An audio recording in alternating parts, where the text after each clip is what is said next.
quoi? J'imagine Jésus rentrer dans la vie de Pierre et Pierre déjà il est étonné, mais celui-ci, mais qu'est-ce qu'il vient chercher? Et Jésus lui dit avance. Ton père spirituel rentre dans ta vie, un père spirituel rentre dans ta vie et toi tu t'attends à ce qu'ils te disent que ok là ça n'a pas marché, allons essayer ailleurs. Mais il te dit non, reste là. Non seulement il t'impose de rester au lieu de tes échecs, mais il augmente la difficulté. Pourquoi? Pourquoi il augmente la difficulté? Pourquoi il ne dit pas, par exemple, que là, tu as déjà essayé plusieurs années, va à tel endroit, va à tel autre endroit, fais comme ça, mais il reste d'abord là et il te dit de recommencer. Pourquoi? Pourquoi il ne change pas?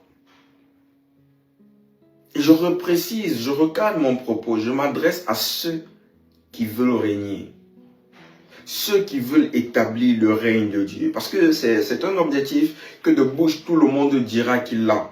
Mais dans les faits, il y a ceux qui sont en concurrence, signer un Dieu pour eux c'est la concurrence ou rien. Je m'adresse à ceux qui veulent vraiment régner. Il faut que ton père spirituel rentre dans ta vie et premièrement, il faut que tu avances. Mais pourquoi est-ce que on te fait rester au lieu de tes échecs? Pourquoi ce père spirituel qui est censé venir te sortir et te faire briller, te fait recommencer au lieu de tes échecs? Je vous ai dit hier que la gloire est sélective, la gloire est élective, la gloire a des côtes. Et dans le ministère, pour régner, il faut avoir le cœur du serviteur qui va régner. Est-ce que quelqu'un peut m'écrire ça dans les commentaires? Dans le ministère, quand tu es appelé au saint ministère et que tu es appelé à régner, tu dois avoir un cœur qui... Tu dois avoir un cœur de serviteur.